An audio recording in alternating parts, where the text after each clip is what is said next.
Terre et Famille, messieurs les abbés, vraiment merci énormément de votre présence à tous. Je crois que nous vivons tous des moments délicats selon les branches dans lesquelles nous sommes, selon nos milieux familiaux, et je crois que se retrouver pour des moments aussi intenses, intellectuels, spirituels, autour de la princesse, de l'impératrice Zita, et des travaux de monsieur l'abbé de Brie est un moment extraordinaire. En tout cas, je le ressens très profondément.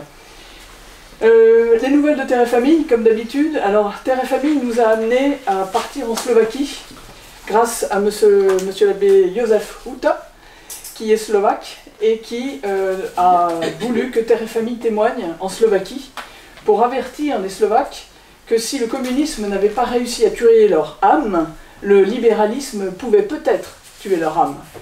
Donc Terre et Famille s'est employé à avertir le peuple slovaque des dangers du libéralisme. Et grâce à ce voyage, je suis passé sur les terres de l'impératrice. Et je suis passé à Trieste, où j'ai appris grâce à vous que c'était le théâtre d'une victoire de l'empereur Charles.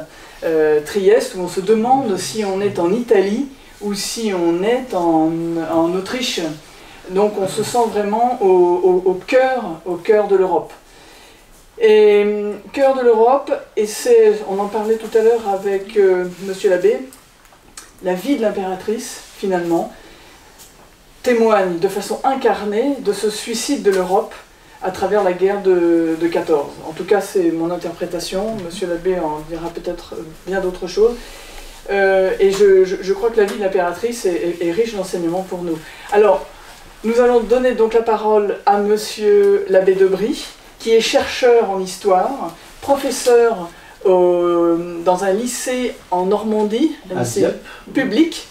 À Dieppe, lycée public, et donc monsieur l'abbé de Brie, qui est donc incardiné sur le diocèse de Rouen. Monsieur l'abbé, à vous. Merci à vous de votre invitation. Merci d'être venus aussi nombreux. Je vous propose peut-être de commencer en nous levant par une prière pour invoquer la Sainte Mère de Dieu. Au nom du Père et du Fils et du Saint-Esprit, ainsi soit-il. Je vous salue Marie, pleine de grâce, le Seigneur est avec vous. Vous êtes bénie entre toutes les femmes, et Jésus, le fruit de vos entrailles, est béni. Sainte Marie, Mère de Dieu, priez pour nous pauvres pécheurs, maintenant et à l'heure de notre mort, ainsi soit-il. Cœur sacré de Jésus, j'ai confiance. Cœur immaculé de Marie, je me consacre à vous. Au nom du Père et du Fils et du Saint-Esprit, ainsi soit-il. Alors tout d'abord, je voudrais juste vérifier si tout le monde entend bien. Ceux qui sont au fond, est-ce que un petit peu plus fort ou... Sinon, je peux prendre un micro aussi. Donc, il faut me préciser si vous souhaitez le micro ou plutôt la voix naturelle. Ça va ? Bien. Alors, j'ai donc intitulé « Un combat pour la foi » cette conférence parce que je crois que c'est un petit peu le fil rouge de la vie de l'impératrice. Et donc, comme j'ai pensé que peut-être vous ne connaissiez pas nécessairement bien sa vie, je me propose de faire un survol de sa vie et après mettre peut-être l'accent sur certains des aspects que j'évoque dans le dernier livre en particulier. Donc, vous savez peut-être que l'impératrice est née princesse de Bourbon-Parme. Les Bourbon-Parme, c'est un rameau de la famille royale de France. Louis XIV avait donc un petit-fils qui s'appelait le duc d'Anjou, qui est devenu roi d'Espagne sous le nom de Philippe V. Et ce Philippe V a eu, de son deuxième mariage avec Élisabeth Farnèse, une nièce du pape, il a eu plusieurs enfants qu'il a placés deux successivement sur le trône de Parme. Et donc, c'est un rameau de la famille royale de France, mais via tout de même l'Espagne. Et donc, le père de Zita, le dernier duc régnant Robert de Parme, se désignait lui-même lui-même comme un prince français régnant en Italie. Régner est un bien grand mot puisqu'il a perdu son trône ducal de Parme lorsqu'il était tout petit, sa mère étant régente. Alors, la famille de Zita, les Bourbons-Parme, est un condensé du légitimisme, à tout point de vue et dans 3 pays, rien que cela. D'abord la France. Vous savez peut-être que, donc toujours aujourd'hui, il y a différentes branches parmi les royalistes. Donc vous avez la branche légitimiste, orléaniste et bonapartiste. Les légitimistes donc tiennent pour le duc d'Anjou, donc Louis XX, et de ce fait, c'est un petit peu lié à cela. Alors il faut que vous sachiez que donc le dernier roi sacré en France était un frère de Louis XVI, Charles X, et lorsqu'il a été chassé de son trône par le duc d'Orléans, il avait donc le futur Louis-Philippe en 1830, il a été donc chassé en exil à différents endroits, d'abord à Édimbourg mais après à Prague, donc dans la terre de l'Empire autrichien. Il est mort là-bas, tout près de Trieste, puisque vous évoquiez cela, aujourd'hui en Slovénie, Kastaňavica, donc. Et donc, ce Charles X avait un fils qui avait été assassiné, le duc de Berry. Et le duc de Berry, quand sa femme veuve, donc Marie-Caroline, a été en fait enceinte. Et donc, il y a eu l'enfant du miracle qu'on appelle le comte de Chambord. Le comte de Chambord est en fait l'oncle du père de Zita. Donc en fait, la sœur du comte de Chambord, une sœur aînée, Louise, et la grand-mère paternelle de Zita. Donc il faut que vous compreniez que comme Marie-Caroline a fait la tentative de restauration via le soulèvement de la Vendée, le deuxième soulèvement, qui n'a rien à voir avec celui de 1793. Donc là, on est en 1832, ça va échouer malheureusement, mais après c'est mal perçu par son beau-père Charles X, elle va être écartée, et du coup, le comte de Chambord, donc son fils à la duchesse de Berry, va être élevé par la belle-sœur de la duchesse de Berry, qui n'est rien d'autre que la fille de Louis XVI, donc l'enfant du Temple. Et c'est très important parce qu'en fait, donc, Madame Royale, donc, si vous voulez, éduque son neveu, le comte de Chambord. Le comte de Chambord va éduquer le papa de Zita, Robert, duc de Parme, parce que le père de Robert, donc, s'appelait Charles III. Il est assassiné par les Carbonari. Et donc, c'est un mouvement révolutionnaire italien qui voulait l'unification. Et donc, du coup, c'est intéressant parce qu'en fait, indirectement, vous voyez le lien avec Louis XVI, très proche, puisqu'on parle de sa fille, donc une filiation adoptive, spirituelle, mais qui est bien présente pour l'éducation. Et donc, vous avez ce rameau-là pour la France. On peut parler aussi de l'Espagne, puisque vous savez peut-être qu'en Espagne, il y a eu un moment des guerres carlistes. Donc c'était un conflit entre, d'un côté, une reine, donc Isabelle, et son oncle, Don Carlos, parce qu'en fait, c'était la question de la loi salique, est-ce qu'une femme peut régner ou pas. Et donc, mais il y avait au-delà une question politique, c'est-à-dire que la femme qui a épousé un Saxe-Cobourg-Gotha, si je ne me... Non, là j'ai un doute, je ne sais plus bien. En tout cas, elle avait des tendances libérales, c'est ça qui nous intéresse, et tandis que Don Carlos était au contraire très conservateur, et ça se retrouvait aussi du point de vue religieux d'ailleurs. Et puis, donc, il faut quand même savoir que lorsque les prétendants carlistes vont s'éteindre, ils vont adopter le frère de Zita, Xavier, donc de Bourbon-Parme, qui à un moment a prétendu dans les années donc, 60 du XXe siècle, il a prétendu au trône d'Espagne, par exemple. Et un de ses fils, donc le prince Sixte Henri, qui est un petit peu connu aujourd'hui encore, il a combattu en Espagne. Il y a eu des coups de feu, enfin, c'est pas si vieux que cela.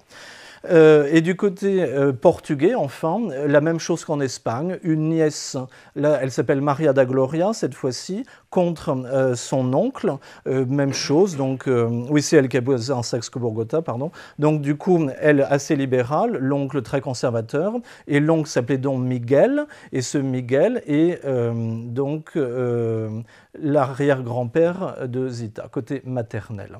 Et donc vous avez un condensé, si vous voulez, de légitimisme dans 3 pays. Bien, alors maintenant rentrons plus dans la vie de l'impératrice Zita. Donc elle naît le 9 mai 1892, elle naît en Italie, à la Villa delle Pianore, ça se trouve pas très loin de Lucca, en Toscane, plus près de Viareggio pour être plus précis. Et donc c'est important de le préciser parce que donc, son père est duc de Parme mais ne règne plus, sinon il serait à Parme bien sûr, donc il est en exil intérieur italien, et il reste très riche, donc ils ont de nombreuses possessions, l'une d'entre elles c'est en Autriche, à Schwarzau. Ça se trouve au sud de Vienne. C'est là qu'il y aura le mariage, d'ailleurs, de Charles et de Zita, à peu près à 50 km, près de Wiener Neustadt. Et donc, c'est important parce que comme elle naît en Italie, alors que sa famille change de résidence entre l'Autriche et l'Italie 2 fois par an, donc ils veulent passer la chasse en Autriche et l'hiver plutôt en Italie. Et du coup, elle naît en Italie. Ça va la desservir profondément pendant la guerre, la Première Guerre mondiale, parce qu'elle va être l'ennemi.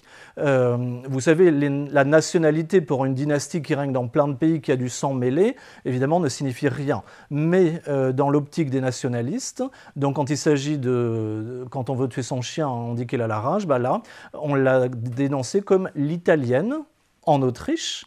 Mais du côté allemand, on disait la française. Donc on est toujours l'ennemi, celui qu'on a en face sur le front.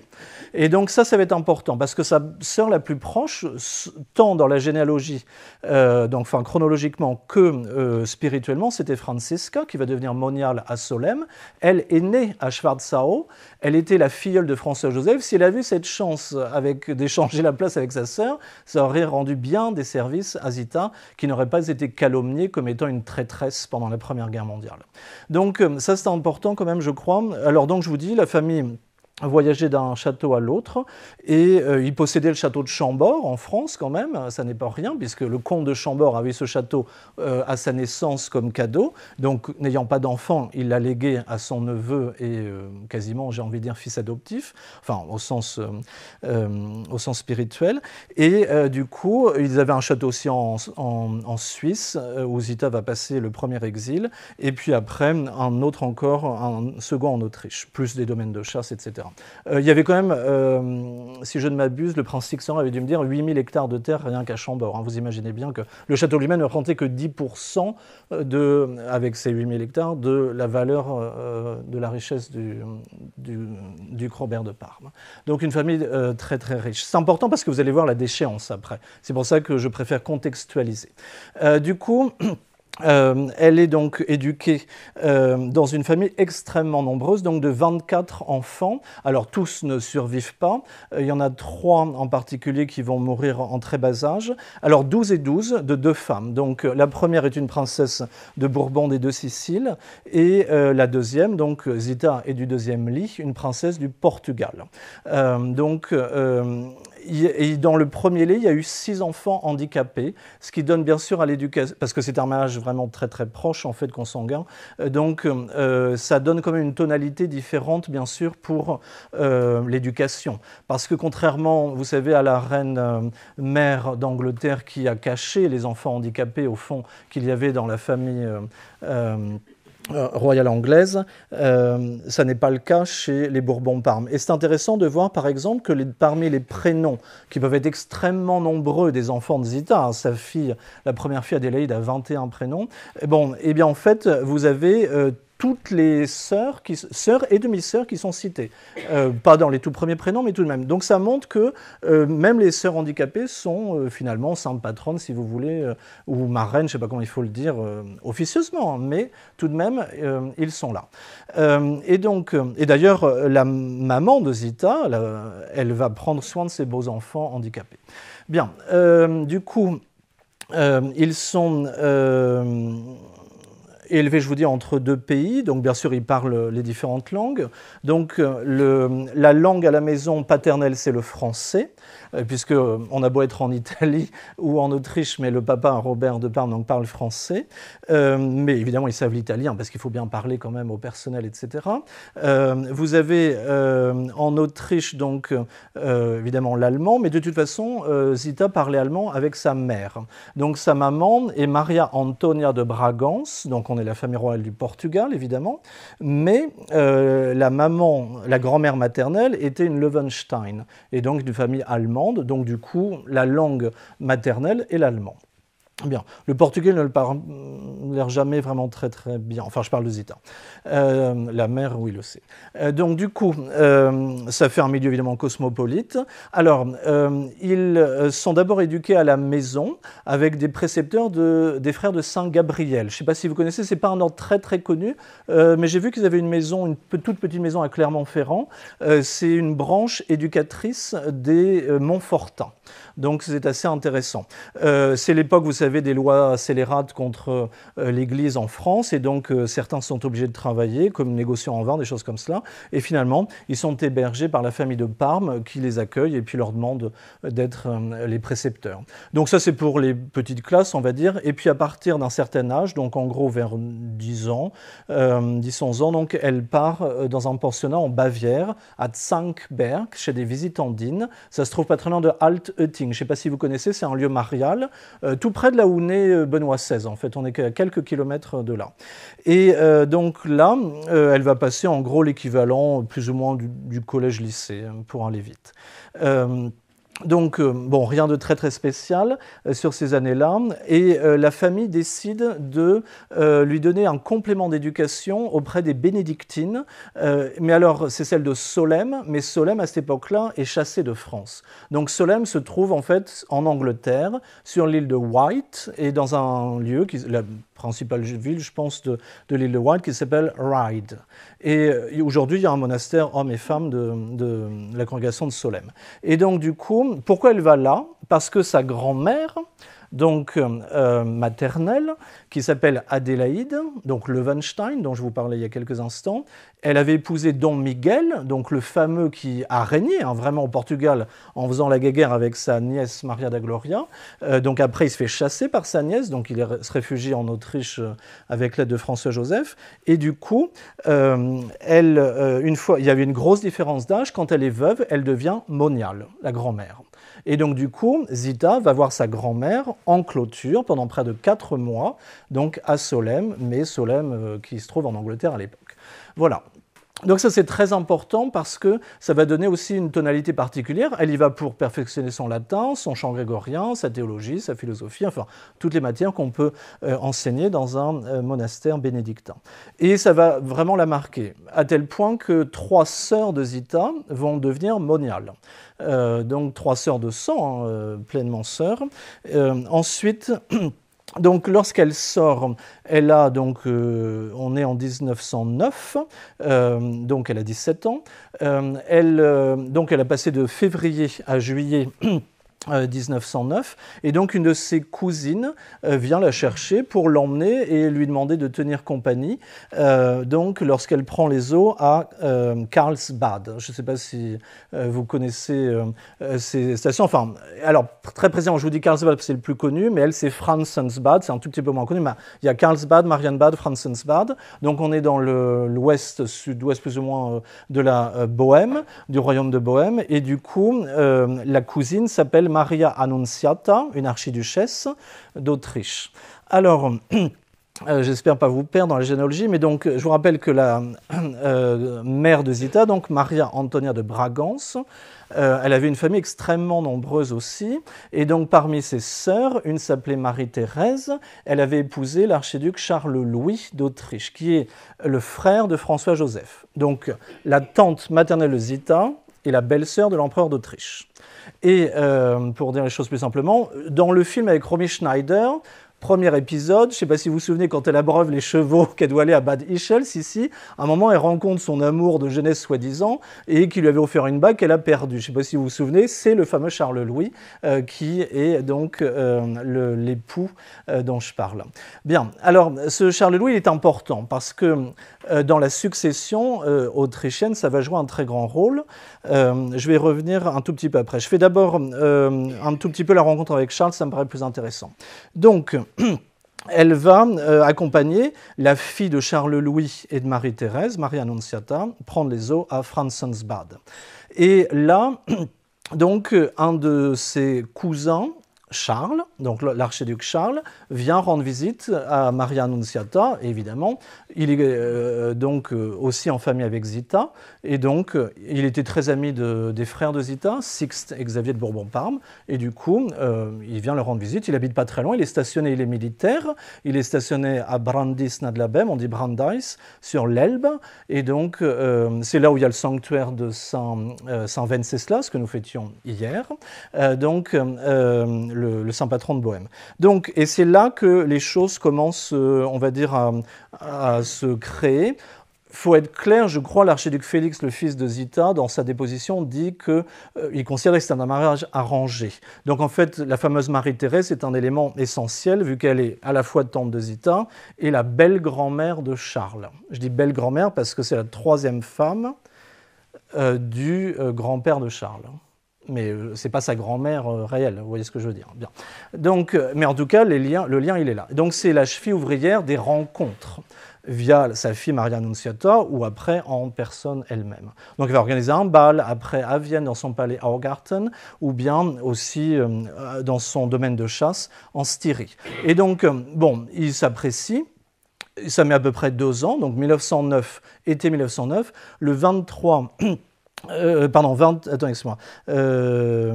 Donc, la Saint-Antoine, c'est 13 juin, Saint-Antoine de Padoue, voilà. Donc, le 13 juin 1911, je le sais parce qu'en fait, sa mère s'appelle Maria-Antonia, ils ont choisi la fête d'Antoine, Saint-Antoine de Padoue, pour les fiançailles. Donc, c'est mon point de référence. Donc, à la Villa delle Pianore a lieu la cérémonie des fiançailles. Et donc, Charles part très très vite au couronnement de George V d'Angleterre, à Londres, et puis elle, Zita, pendant ce temps-là, il représente François-Joseph, Zita, elle va donc à Rome voir le Saint-Père, donc qui n'est personne d'autre que Saint Pie X. Et donc, elle a une audience avec le Saint-Père, avec sa famille, et donc le pape lui prédit qu'elle va épouser l'archiduc héritier d'Autriche. Or, à cette époque-là, bien sûr, le pape se trompe d'une certaine manière, parce que l'héritier, c'est François Ferdinand, celui qui est assassiné à Sarajevo. Certes, c'est un mariage morganatique, c'est-à-dire que sa descendance n'est pas dynaste, donc elle ne peut pas hériter, mais peut-être qu'il aurait pu changer les lois. Bon, c'est moyennement probable, enfin, certains disent. Et de toute façon, il était jeune, donc mettons que Charles soit vraiment l'héritier en second, eux ils se disaient que s'ils devaient régner, vu l'âge de François Ferdinand, ils auraient régné dans les années 1940-50, donc ils se disaient ils ont le temps. Ils peuvent profiter, construire leur famille, tout ça, loin du trône et de tous les soucis qui vont avec. Mais le pape lui dit, vous avez épousé l'héritier, et donc elle lui dit, mais très Saint-Père, non, c'est François Ferdinand. Bon, après, elle n'ose pas trop insister, elle se dit, voilà. Et donc, en ressortant, elle dit, heureusement que le pape n'est pas infaillible en politique. Bien, donc, mais vous voyez qu'il avait raison. On m'a dit, je n'ai pas pu le vérifier, mais qu'elle avait déposé au procès de Saint Pie X pour cette prophétie. Bien. Je vous ai dit donc que l'héritier du trône était François Ferdinand. Alors, ils n'ont que 2 ans où ils ne sont pas trop près du trône, donc ils peuvent quand même mener leur vie. Donc, ils vont en Bohême, là où il était stationné. Et donc, c'est les plus belles années de leur vie parce que, voilà, ils sont jeunes couples. Ils ont fait un voyage de noces sur la côte adriatique, en gros, d'abord dans le Tyrol du Sud, mais après de Trieste aux Bouches de Côte-d'Or, donc aujourd'hui le Monténégro. Et voilà, après il retourne en Bohême. Donc il faut vous imaginer que Zita devient tout de suite la première dame de la cour en fait, parce que donc Sissi a été assassinée en 1898. Après, enfin déjà avant, elle était très peu présente. Vous savez qu'elle détestait la vie de la cour à Vienne. Elle fuyait autant que possible. Et donc celle qui a longtemps été la première dame de la cour, c'était la fameuse Marie-Thérèse, la tante maternelle de Zita. Et donc du coup, et après ça a été Maria Annunziata aussi, la fameuse cousine là, et puis bon Zita donc ensuite. Ça c'est important quand même, donc elle doit assumer quelques-unes des, par exemple présider des bals, des choses comme cela. Bien, après donc maintenant arrivons à la succession du trône parce que là c'est un point important que j'évoque dans mon deuxième livre. Alors, l'impératrice, donc vous avez reçu dans cette salle le professeur Magnard, qui est un professeur de philosophie de la Sorbonne, et un jour, voilà, il se trouve qu'il était en Suisse quand moi-même j'y vivais, à Fribourg, et donc l'archiduc Rudolf me dit, il a dit à mes enfants qui étudiaient à Philanthropos qu'il avait rencontré l'impératrice Zita, donc je vais le voir, j'étais postulateur à l'époque, c'est moi qui ai introduit le procès de béatification de Zita, hein, donc en décembre 2009. Mais après, j'en ai été écarté en 2014. Bref, donc du coup, je travaille maintenant en tant que personne privée. Donc du coup, donc je vais voir le professeur Magnard et il me dit qu'il était le précepteur de Sixte Henri de Bourbon-Parme, donc le neveu de Zita, celui qui prétendait au trône d'Espagne, enfin qui prétend toujours aujourd'hui. Donc du coup, voilà, il était invité au mariage de la sœur aînée, Françoise, qui a épousé un prince Lobkowitz. Elle s'occupe de Malte-Liban. Je ne sais pas si vous avez déjà entendu parler de cette dame, elle est assez connue. Et donc, c'était à la cathédrale Notre-Dame de Paris, ça faisait bien dans les années 50. Hein. Donc, ça fait très longtemps qu'il n'y avait pas eu un mariage royal en France. Et donc, des fois, vous savez, on se confie à des parfaits inconnus, parce qu'on sait qu'on ne les reverra pas. Et puis, bon, bah voilà, je ne sais pas, elle avait besoin de vider son sac à ce moment-là, je n'en sais rien. Toujours est-il que Zita dit, j'ai eu l'impression, avec Charles, que nous avons dû marcher sur des tombes pour monter sur le trône d'Autriche. Alors, en psychologie, on parle du syndrome du survivant. Je ne sais pas si vous connaissez cela. Par exemple, vous savez, alors des gens qui ont été déportés, admettons, puis ils se disent toute leur famille est morte dans un camp, et puis pourquoi moi je vis? Finalement, ils se sentent comme coupables de ne pas être morts comme tout le monde. Et dans l'avortement, vous imaginez bien que c'est un peu la même chose. Si vous arrivez après 3 avortements, qu'on le veuille ou non, il y a une mémoire cellulaire, et donc les gens, ils peuvent avoir un mal-être. Bon, mettons que c'est un tout petit peu ça, mais transposé au niveau dynastique.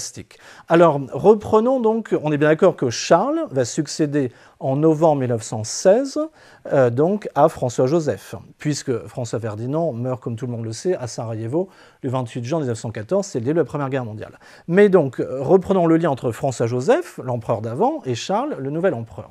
Donc là, il se passe tellement de choses qu'effectivement, il y a quelque chose de bizarre. Donc, vous savez, je suppose que Sissi et François-Joseph ont eu un fils qui s'appelle Rodolphe, qui est mort à Mayerling le 30 janvier 1889. Alors, la version officielle que vous trouvez dans les livres d'histoire, c'est qu'il s'est suicidé, donc avec sa maîtresse, la baronne Marie Vecera, une Hongroise. Il menait une vie dissolue, personne ne peut le nier. Il aspirait à réformer profondément l'Autriche, mais il était aussi franc-maçon. Dans le livre, j'en donne donc des éléments. On n'a pas une preuve absolue, mais tout un faisceau. Donc on suppose qu'il a été introduit à la franc-maçonnerie par son professeur de hongrois. Alors il faut que vous sachiez que donc on dit l'Empire d'Autriche-Hongrie. Il y a l'Empire d'Autriche et le Royaume de Hongrie, 2 parties. Et François-Joseph est empereur d'un côté, roi de l'autre. La franc-maçonnerie est interdite dans l'Empire d'Autriche, mais elle est autorisée dans la Hongrie qui a toujours été un peu plus libérale. Ils ont fait la révolution et justement, donc dans même les films avec Romy Schneider, vous voyez le comte Jules donc Andrássy, et donc cet Andrássy qui va devenir ministre, Premier ministre pour le Royaume de Hongrie. Lui, donc, il autorise la franc-maçonnerie et c'est lui qui donne le nom du professeur de langue hongroise à Sissi, langue qu'elle parlait excellemment elle-même. Hein. Vous savez qu'elle aimait tout ce que sa belle-mère détestait, donc la Hongrie.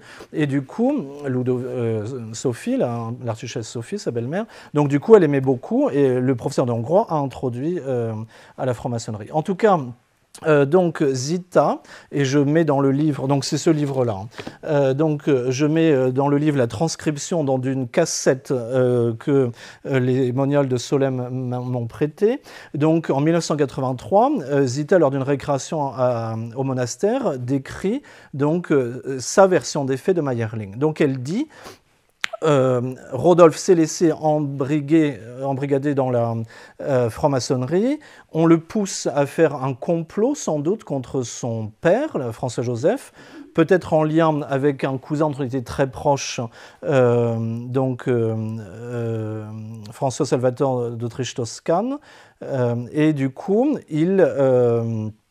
voilà, amené devant l'obligation de faire un complot, il se retire parce qu'il ne veut pas aller jusque-là, même s'il était très critique par rapport à son père. Il a publié des articles dans les journaux sous pseudonyme contre la politique de son père, ça on le sait, bon, mais quand même pas à aller jusque-là. Donc du coup, après, il devenait témoin gênant et il fallait l'éliminer. Donc elle dit, et ça repose aussi sur les dires de sa tante maternelle, la fameuse Marie-Thérèse. Parce que, je vous ai dit, c'était la première dame de la cour quand Sissi était toujours en voyage. Et du coup, quand ils ont rendu leurs derniers hommages devant le cercueil de Rodolphe, elle a voulu donc prendre la main de Rodolphe. Et d'abord, les gants étaient noirs, alors que normalement, ils doivent être blancs pour l'uniforme militaire qui était l'habit de Rodolphe. Et donc, elle a senti que la main, en fait, était de la ouate, tout simplement, un gant bourré de coton pour reconstituer la main qui, en fait, avait été soit coupée, soit broyée, je ne sais pas, mais en tout cas.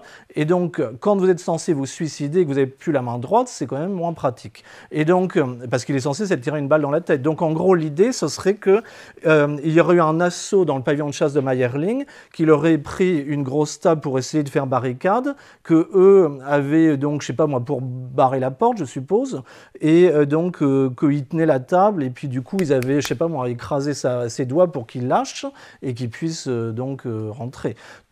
Donc tous les détails que j'ai, je vous les ai livrés. Après, donc Zita a toujours tenu cela. Et donc, en tout cas, premier drame. Mais en fait, il faut dire aussi donc, que Rodolphe n'avait pas de garçon. Et bon, il a mené une vie dissolue, donc il a eu la syphilis, et du coup, après, il a eu qu'une fille qui s'appelait Élisabeth, comme Sissi, comme sa mère, qu'il vénérait beaucoup, et du coup, l'archiduchesse rouge, qui va divorcer, qui va épouser un social-démocrate. Donc, vous voyez la déchéance. Et donc, et avant, donc du coup, de François-Joseph, la lignée, c'est fini. Par les hommes, je parle. Vous avez des descendants toujours aujourd'hui, mais par les filles. Bien, donc après, donc, ça doit passer au frère de François-Joseph. Mais son frère, c'était Maximilien. Maximilien, l'aventure mexicaine avec Napoléon III. Maximilien qui a renoncé au trône d'Autriche pour pouvoir devenir empereur du Mexique, qui se fait fusiller à Querétaro. Donc, deuxième meurtre.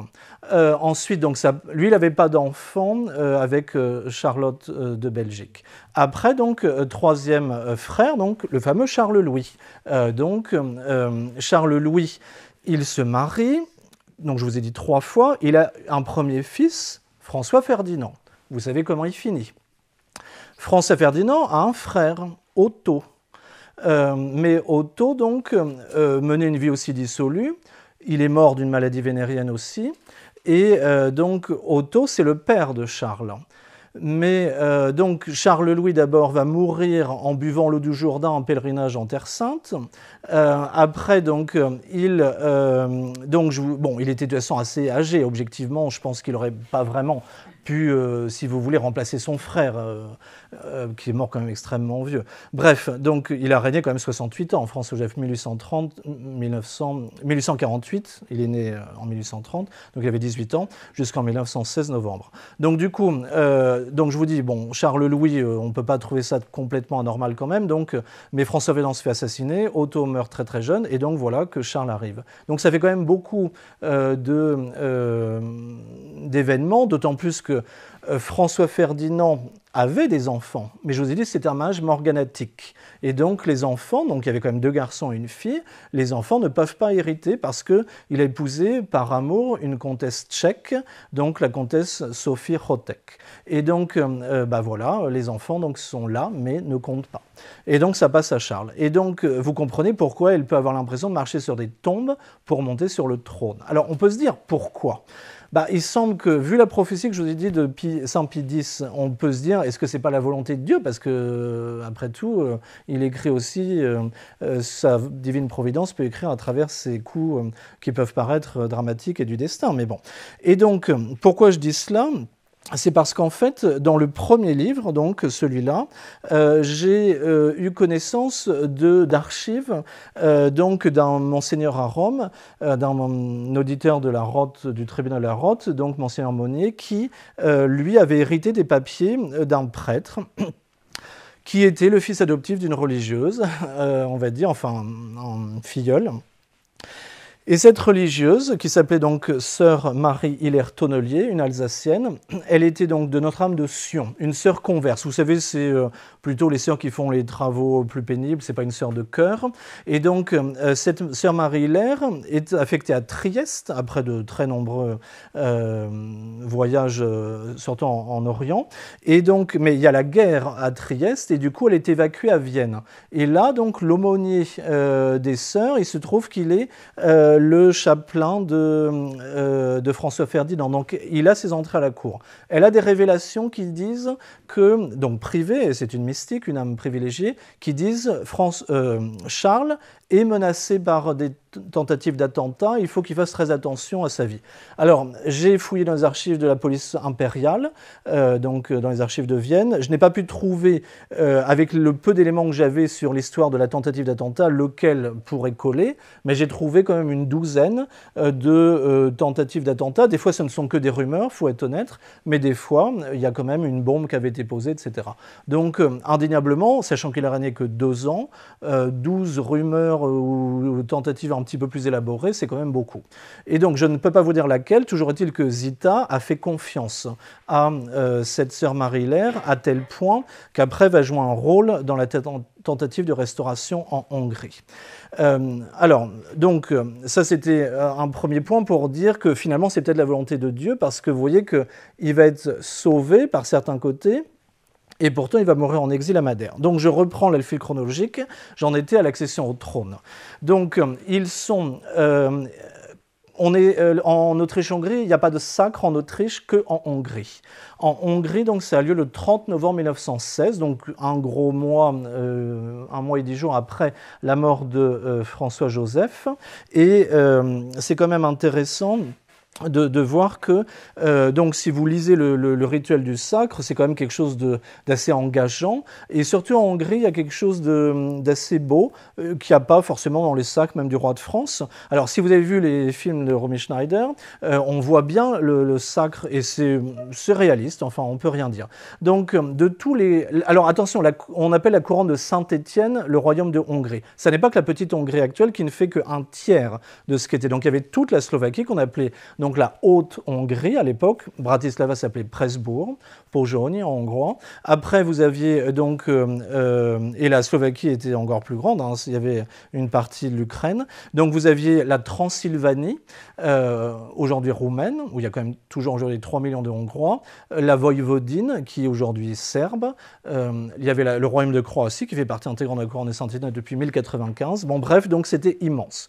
Et donc, de tous les comitats hongrois, c'est-à-dire les comtés, des gens apportent de la terre de leur province pour ériger une colline du couronnement. Et donc on est devant l'église de Matyas, du roi Matyas Korvin du XVIe siècle, 15e siècle, pardon, et qui donc le roi sur son cheval blanc, la couronne en tête et l'épée à la main, donc doit arriver au galop sur la colline et donc pointe avec l'épée les 4 points cardinaux pour dire qu'il protégera la couronne de Saint-Étienne de tous les ennemis d'où qu'ils viennent, des 4 points cardinaux. Mais en fait, comme je dis toujours, elle aurait pu aussi les pointer vers le bas, parce qu'en fait, les forces démoniaques vont se déchaîner, en fait, les puissances des ténèbres. Et donc...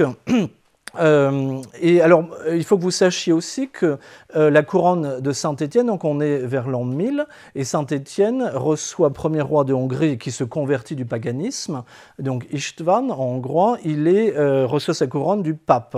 Et donc on l'appelle le roi apostolique de Hongrie, c'est quand même un titre assez unique. Et donc là, avec le serment du sacre, ça va faire qu'il y a un lien particulier entre la Hongrie et Charles. Donc c'est là qu'il fera la tentative de restauration en Hongrie. Bon alors d'abord, parlons de la guerre. Donc, ils arrivent au pire moment. Vous imaginez bien, la guerre a été entamée par François-Joseph pour, entre guillemets, demander justice de l'assassinat de François-Ferdinand par les Serbes. Donc, Zita est au départ très enthousiaste. Et puis, elle raconte bien dans le deuxième livre que François-Joseph, en fait, n'y croyait pas du tout et pensait que c'était la fin de la monarchie très rapidement. Bref, en tout cas, eux, quand ils arrivent sur le trône, il y a les tentatives de Benoît XV, le pape de l'époque, de faire cesser la guerre. Il appelle à la paix les princes chrétiens. Et le seul qui va, comme disait Anatole France, qui était pourtant socialiste, le seul honnête homme de la Première Guerre mondiale, c'était l'empereur Charles, parce qu'il a essayé d'arrêter cette boucherie, et donc cette tuerie entre chrétiens, même s'il y avait aussi d'autres confessions. Et donc... il va essayer, avec les liens des Bourbons-Parme, donc là Zita joue un rôle essentiel, de faire des offres de paix séparées. Donc ici, on n'est pas très loin de l'Allier. Dans l'Allier, vous avez donc à Souvigny, un tombeau des Bourbons. Le frère de Zita est enterré. Il s'appelle Sixte, et donc Sixte est celui qui a fait les tentatives de paix séparées avec son deuxième frère, Xavier, le père de Sixte-Henri dont je vous parlais, qui lui et donc Xavier avait un château dans l'Allier, aussi tout près de Souvigny, qui s'appelle Beau, B-O-S-T-Z. Il y a plusieurs châteaux à Beau, il y a le vieux Beau, et... Oui, excusez-moi, ça fait un peu bizarre, mais bon. Et le nouveau, bon bref, elle habitait dans le château plutôt du nouveau. Quand elle venait rendre visite à son frère, il possédait aussi Lignières, dans le Cher, comme château. Bref, et donc il y a des liens avec ici. Et on va dire, enfin, la région du Massif central et du Morvan. Et donc du coup, donc la maman de Zita va aussi être impliquée un petit peu là-dedans. Alors pourquoi ? Il faut que vous sachiez que les Bourbons-Parme, donc c'est style français, ça je vous l'ai déjà dit. Mais certains des frères de Zita estiment qu'ils ont été accueillis généreusement par François-Joseph, que leur devoir c'est de défendre leur pays d'accueil, donc l'Autriche. Hongrie. Donc en fait, la fratrie de Zita va se partager, et là je parle des vrais frères, pas tellement les demi-frères, de toute façon il n'y en a qu'un qui ne soit pas handicapé parmi les demi-frères, donc vous allez avoir à peu près la moitié qui va choisir de lutter dans l'armée austro-hongroise, l'autre moitié dans l'armée des Alliés. Alors, l'armée austro-hongroise, on est bien d'accord qu'ils ne veulent pas lutter contre la France, donc ils vont sur le front russe ou roumain, et donc il y a qui concrètement ? René, c'est le père de la reine Anne de Roumanie, qui est morte il n'y a pas très longtemps. Je ne sais pas si ça vous parle, donc Anne était une nièce de Zita. Ou alors Félix, qui va devenir le prince consort de Luxembourg. Il va épouser Charlotte. Et donc, voilà. Donc... Après, l'autre côté, donc Sixte et Xavier, eux veulent lutter pour l'armée française. La France les refuse. Elle veut aucun prince d'aucune maison ayant régné sur la France, donc ils doivent aller en Belgique, où il se trouve que la reine Élisabeth, qui est donc la femme du roi Albert, là, le roi soldat, comme on dit, lui était franc-maçon d'ailleurs, je signale, mais Élisabeth était leur cousine germaine, donc par leur mère. Donc du coup, c'était assez facile, donc ils vont combattre. Du coup, ils ont des liens avec les Alliés, et quand même, ils ont des contacts avec différents gouvernements, et ils vont aller à Vienne secrètement, d'abord en Suisse, puis après à Vienne, voir soit des émissaires, soit Charles en direct, Charles et Zita, à Laxenbourg, tout près de Vienne. Et puis après, donc, ils vont porter des messages donc, aux différents gouvernements. Alors, il y avait Briand d'abord, et puis après, il se fait renverser. Il va y avoir Ribaud, donc Clémenceau est aussi un ministre, puis après Clémenceau lui-même. Les gouvernements ne durent pas longtemps à cette époque-là. Ils vont aller voir Lloyd George en Angleterre. Et donc, au départ, ça partait plutôt bien, et puis après, avec les francs-maçons, moins bien. Et donc au final, c'est un échec. Mais le pire du pire, c'est que va y avoir l'idiotie donc du ministre des Affaires étrangères Tchernin de Charles, qui va un peu provoquer objectivement Clémenceau. Je n'aime pas Clémenceau, mais franchement, le ministre des Affaires étrangères austro-hongrois n'a pas été fin. Et du coup, Clémenceau, pour dire quand même que l'initiative de paix venait bien de l'Autriche et pas de la France, il publie les lettres secrètes de Charles. Ce qui fait que Charles va être totalement ridiculisé auprès de son allié allemand. Et donc, à partir de ce moment-là, le commandement des forces armées, finalement, passe sous la main des Allemands. Enfin bref, il est un peu fini. Donc là, je vous parlais au tout début de la haine, zita l'italienne, zita la française. Bon, bah, c'est là que ça ressort en plein. Donc c'est comme chez nous, l'autrichienne pour Marie-Antoinette. Imaginez bien que ce soit cela. Et jusqu'à aujourd'hui, il y a toujours des relents. Si vous voulez, quand vous allez en Autriche, j'ai l'impression que les derniers empereurs, c'est François-Joseph et Sissi. Comme s'il n'y avait pas eu Charles et Zita. C'est flagrant quand même de voir l'opprobre ou au moins le silence poli sur Zita. Et ça, c'est évidemment, si elle est béatifiée, ou en tout cas le fruit de mes recherches, je ne sais pas, j'espère que ça va lui rendre justice parce que ça n'est pas juste. Au fond, pour une fois qu'il y a des gens qui voulaient la paix, mais une paix des braves, c'est-à-dire que Charles a quand même été un moment prêt parce qu'il savait que l'Alsace-Lorraine était, l'Alsace-Moselle pour être plus précis, était un point non négociable pour la France. Il a été prêt à offrir la Galicie polonaise, donc la région autour de Cracovie, à l'Allemagne, pour qu'ils rendent l'Alsace-Lorraine. Lui, il n'avait rien à voir avec ce vol des provinces françaises. Donc, vous voyez, il était prêt à diminuer l'Empire pour que, enfin, la France lâche le morceau. Et l'Allemagne, de toute façon, était jusqu'au boutiste. Alors, Zita essaye de préserver Guillaume II, mais en fait, elle charge beaucoup Ludendorff ou les différents maréchaux. Bref, mais en tout cas, je pense objectivement que l'empereur n'était pas très fin non plus. Je signale d'ailleurs que récemment, un historien a trouvé dans les papiers de Vincennes, vous savez, les archives de l'armée, des traces sur l'opération Zéro, qui étaient des manœuvres de l'ambassade d'Allemagne à Vienne, donc leur allié, pour discréditer l'empereur. Et dans les archives de la postulation de Charles, ce qu'on appelle la positio, donc il y a des éléments aussi de toutes les calomnies contre Charles qui essayaient d'empêcher sa béatification. Et donc l'Allemagne a joué un très grand rôle, et y compris de l'entourage proche de Zita, donc en l'occurrence l'archiduc Frédéric d'Autriche-Teschen. Bien. Et donc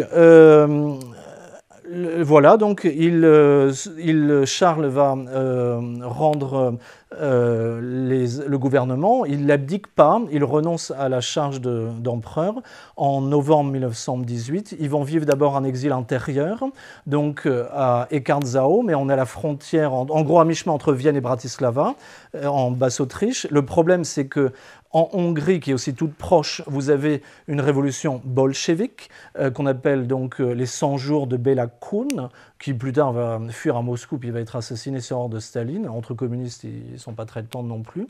Mais en tout cas, donc, il y a une terreur rouge. N'oubliez pas qu'en juillet 1918, la nuit du 17 au 18, si je ne m'abuse, Nicolas II se fait assassiner sur ordre direct de Lénine, avec sa femme, enfant et domestique, n'oublions pas, très proche du peuple, n'est-ce pas?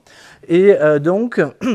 Ils craignent pour la vie de l'empereur. Il y a des gardes rouges qui rôdent, autour du château d'Eckartsau. Et donc, du coup, le roi George V d'Angleterre, qui a déjà perdu son cousin, le tsar, il n'est pas en famille avec Charles et Zita, mais il se dit que ce serait peut-être bien qu'il n'y ait pas un deuxième empereur qui se fasse tuer. Donc, il y a une exfiltration, j'appelle ça comme cela, de Charles et de Zita, en Suisse, donc dans le château de la mère de Zita, sur le lac de Constance, qui s'appelle Wartek, et dans le canton de Saint-Gall. Et je signale ceux qui aiment la littérature autrichienne, vous avez Stefan Zweig, un très grand auteur autrichien, qui dans son autobiographie qui s'appelle Le Monde d'hier, Die Welt von gestern, donc les toutes premières pages, il décrit le passage du train, et c'est mon introduction du second livre, donc le passage du train impérial, parce que lui est arrivé de Suisse et il croise le train de Charles et Zita. C'est vraiment très très beau, ces pages où on voit que c'est un monde qui s'écroule et un monde nouveau qui commence, mais on ne sait pas trop lequel, et nous maintenant avec le recul on le sait, et c'est pas le meilleur. Bien. Donc ils vont en Suisse, d'abord chez la belle-mère, je vous l'ai dit, c'est juste provisoire. Après, ils louent un petit château, disons, mais moderne, près de dans le canton de Vaud, donc à Prangin, pas très loin de Genève, un château qui appartenait d'ailleurs au prince Jérôme Bonaparte, qui est devenu un golfe aujourd'hui. Bon bref, donc à Prangin, ils vont là recevoir sœur Marie Hilaire, donc la fameuse qui l'aurait sauvée donc, de cette tentative d'attentat lorsqu'il était à Vienne. Et donc, alors on sait que Zita est allée rendre visite à Vienne à sœur Marie Hilaire, donc après la guerre, elle est rapatriée évidemment en France. Et puis, Charles et Zita veulent absolument voir sœur Marie Hilaire, parce que comme ils pensent qu'elle est une âme privilégiée, ils veulent savoir s'ils font bien la volonté de Dieu de vouloir revenir en Hongrie, ou si c'est une forme d'orgueil, ou je ne sais quoi. Et donc, elle dit clairement... Alors d'abord, c'est très drôle, parce que j'ai fouillé dans les archives de Notre-Dame de Sion, à Paris, et donc, vous imaginez bien, une sœur converse qui se fait inviter par la famille impériale, ils se disent, pour qui elle se prend, celle-là? Donc, refus des supérieurs de sœur Marie Hilaire. Et Charles menace d'en appeler au pape, s'il la lâche pas, pour revenir en audience en Suisse. Donc, évidemment, session extraordinaire du Conseil de Notre-Dame de Sion, ils accordent l'audience, enfin, donc elle peut partir, c'est assez amusant. Et donc... elle va là-bas, et là, visiblement, donc, elle dit bien que c'est la volonté de notre Seigneur qu'il tente le coup. Donc, on est à Pâques, c'est par hasard, 1921. Et donc, ça se passe mal. Il faut dire que l'Église ne joue pas un très grand rôle, un très beau rôle. Il a peut-être l'erreur de prévenir le cardinal archevêque de Vienne, qui est prince au sens... Enfin, il est... oui, dans la monarchie, il avait le titre de prince, archevêque. Et donc, le cardinal Piffel, qui lui s'empresse d'avertir le cardinal secrétaire d'État, qui lui prévient l'ambassadeur d'Angleterre. Donc déjà, c'est pas très très bien parti. Bref, ils arrivent en Hongrie. La Hongrie est une monarchie après la guerre. Le régent s'appelle l'amiral Horthy. Et donc, ce Horthy, comme c'est un régent, on pourrait supposer que quand le roi se présente, il laisse la place. Mais évidemment, on n'a pas trop envie de lâcher le pouvoir quand on y a goûté. Et donc, en fait, il refuse. Donc Charles repart et il y aura une deuxième tentative, cette fois-ci avec Zita. La première fois, elle ne pouvait pas y aller parce qu'elle était en train d'accoucher de son fils Rodolphe. Mais après... Donc elle va y aller en octobre, c'est donc à quelques mois seulement, 6 mois d'écart, en octobre 1921. Là, ils prennent un avion cette fois-ci. Au départ, c'était en train la première. Et donc, ils prennent un avion, un moteur s'éteint, ils ont failli se cracher, etc. Bon, ils étaient cette fois-là en exil dans le canton de Lucerne, parce que le canton de Vaud voulait les chasser de ses frontières, vu qu'il n'avait pas respecté une promesse faite au gouvernement suisse qu'il ne quitterait pas le pays sans les avertir. Mais lui disait, je ne quitte pas le pays, d'une certaine manière, je retourne chez moi. Enfin, c'est pas comme si... bon, évidemment, on peut jouer sur les mots, mais en tout cas, la deuxième tentative échoue. Là, il y a des corps d'armée qui sont rassemblés. Ils arrivent au mauvais endroit. Parce que vous savez, les avions, c'était au visu. Ils n'avaient pas tous les appareils. Donc, il y avait des feux qui devaient être allumés pour atterrir au bon endroit. En fait, c'était un paysan qui faisait brûler des... je sais pas moi, je ne sais quelques brins de paille ou des trucs comme ça. Du coup... ils atterrissent au mauvais endroit, enfin bref, tout un tas de concours de circonstances qui fait que le corps d'armée ne peut pas être là au bon moment. Bon, Charles et Zita sont très pieux, donc vous connaissez peut-être une très célèbre image où ils font une messe sur les rails. Et donc Charles et Zita sont à genoux sur les rails pendant la consécration, mais bon, en même temps, ça retarde effectivement. Donc du coup, quand ils arrivent dans la banlieue de Budapest, là, il y a... le régent s'est organisé et il est prêt à tirer. Donc il y a quelques coups de feu, il n'y a pas de mort à ma connaissance, mais en tout cas Charles ne veut pas d'effusion de sang, peut-être qu'il aurait dû quand même aller jusque-là, et donc en tout cas il est fait prisonnier avec son épouse dans un couvent bénédictin sur le lac Balaton, à Tihogne. Et puis donc là, ils sont exfiltrés en bateau par le Danube, Constantinople, Gibraltar, Madère. Donc en fait, ils étaient trop proches en Suisse, puisque 2 fois, ils ont fait une tentative de restauration, et donc Madère, c'est le Sainte-Hélène de Charles et de Zita. Alors, c'est important parce qu'en fait, vous devez comprendre que, si vous voulez, ces révélations, c'était du chiquet ou c'était vrai ? On pourrait se dire, c'est une fausse mystique quand même, cette dame, puisque cette sœur, puisqu'elle les emmène finalement à l'échec. Or, dans le 2e chapitre de ce livre, donc, j'explique d'autres archives que j'ai trouvées à Madère. Il y a là-bas une sœur Clarisse, donc les franciscains, donc, qui s'appelle donc Mère Virginia. Donc, elle est une mystique qui, dès 1913, a des révélations du cœur immaculé de Marie. Donc, on est au Portugal, même pays que Fatima, mais 4 ans avant Fatima. Alors, 4 ans, quand je parle de ça, c'est pour le début des révélations sur le cœur immaculé. Mais Zita n'arrive qu'en 1922. Mais en tout cas, les révélations, c'est le même thème. La reine du Portugal, officiellement, c'est la Vierge Marie. Il faut que vous le sachiez, c'est un de ses titres. Bien. Et donc, quand l'empereur tombe malade, parce qu'ils n'ont pas beaucoup d'argent, ils sont trop généreux, donc ils ont aidé en Suisse beaucoup de monde à libérer des prisonniers, des généraux qui ont été très fidèles et qui n'avaient plus rien, donc ils ont donné de l'argent. Bref, ils se sont fait flouer aussi quand ils ont emmené certains généraux de la couronne. Il y a eu un truand qui a volé la couronne de Zita, comme reine de Hongrie. Donc bref, donc ils n'ont plus d'argent. Donc ils sont obligés de demander l'aumône à une famille qui possède une quinta, donc une rance, si vous voulez, secondaire, qui est sur les hauteurs de Funchal, la capitale, donc à Monte. Alors, je ne sais pas si c'est déjà à Madère, c'est une île magnifique, on est dans l'Atlantique, mais donc c'est une île, c'est volcanique, donc évidemment il y a une montagne, et les montagnes ça accroche les nuages, dans l'Atlantique il y a tout ce qu'il faut comme nuages, donc c'est très très humide. Il fait assez chaud, mais c'est aussi très humide. Et donc quand vous êtes en altitude comme cela, donc les nuages sont accrochés par le volcan, et en fait il faut aller plus haut pour être au-dessus des nuages, donc c'est un climat finalement pas très sain. Et donc lorsque l'empereur Charles descend à Funchal pour acheter un cadeau pour son fils Charles-Louis d'anniversaire, et qui remonte à pied, en fait, en grande partie à pied, pour éviter la dépense du tramway et tout cela, il sue. Il fait froid, il attrape en fait une espèce de pneumonie. Donc il va mourir de cela, mais Zita, elle fait prier cette mère Virginia, la Clarisse, parce qu'elle a une répétition de sainteté dans l'île. Et donc elle demande évidemment la guérison de son mari. Mais la Clarisse donc, fait ce qu'on lui demande, elle prie, la Vierge Marie lui apparaît, vous avez tous les textes. Hein. Il y a un procès de béatification pour cette Clarisse madérane. Donc la Vierge Marie donc, dit non, je n'exaucerai pas votre prière, l'empereur Charles doit mourir. La volonté de mon fils était qu'il vînt dans cette île pour y mourir en expiation pour ses peuples. Et donc vous voyez que ça n'est pas nécessairement contradictoire avec donc, l'échec hongrois, parce que s'il est à Madère, c'était bien parce qu'il avait échoué en Hongrie. Et donc pourquoi alors? Bon d'abord, Dieu fait ce qu'il veut, mais il faut bien que vous compreniez que l'expiation pour ses peuples, à cette époque-là, en Tchécoslovaquie en particulier, vous aviez 2 francs-maçons célèbres, c'est le président Masaryk, et Tamas Masaryk et Edvard Beneš, qui va devenir le président pendant la Deuxième Guerre mondiale. Beneš est quand même quelqu'un qui a dit plutôt Hitler que les Habsbourg, hein. C'est juste pour vous situer, il a eu ce qu'il voulait. Et donc, du coup, ces 2 francs-maçons vont chercher à créer une église nationale tchécoslovaque, donc en fait un revival des Hussites. C'était une hérésie. Jan Hus a été brûlé en 1415 à Constance, donc un pré-protestant, pourrait-on dire, pour les vite. On appelle Ultraquist aussi là-bas. Bref, du coup, cette église nationale, comme les communistes essayent de faire en Chine, en gros, c'est la même chose. Donc ça faisait beaucoup souffrir Charles, qui était aussi roi de Bohême. Et donc, du coup, c'est sans doute ça, l'expiation qui était demandée, et de manière plus générale.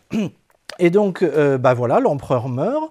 La sœur décrit l'apothéose, si vous me passez l'expression un peu païenne, disons la glorification plus chrétiennement de Charles. Elle le décrit très en détail puisqu'elle la voit. Et donc, il est bien dit que la Vierge Marie demande à ce que par le confesseur de Mère Virginia, Zita fût informée de cela pour sa consolation, parce qu'elle n'empêche qu'elle est veuve. Et donc, il meurt donc le 1er avril 1922. Premier samedi du mois, comme par hasard. Et donc, parce que vous savez que c'est la dévotion au Cœur Immaculé de Marie. Et donc, il est enterré sous l'autel du Cœur Immaculé de Marie dans l'église de Monte. Et juste avant de partir, elle quitte l'île le 19 mai. Elle va s'inscrire, et vous avez la photo dans le livre, donc dans le registre de la fraternité du Cœur Immaculé de Marie là-bas. Et donc, voilà. Alors, vous voyez, je crois qu'il y a la volonté de Dieu, finalement, que à travers ces échecs, finalement, notre foi, qu'est-ce que c'est d'autre que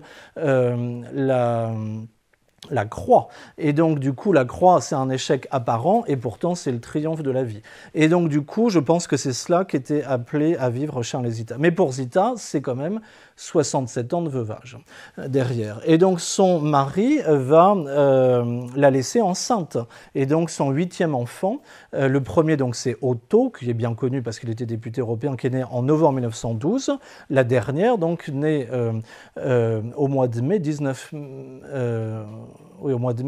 mai 1922, donc c'est l'archiduchesse Élisabeth.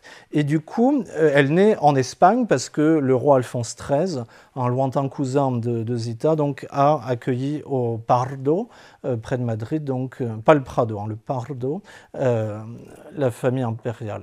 Et donc après, elle va s'installer au nord de l'Espagne, sur la côte basse, parce qu'elle ne veut pas dépendre de son cousin, qu'en fait elle n'aime pas du tout.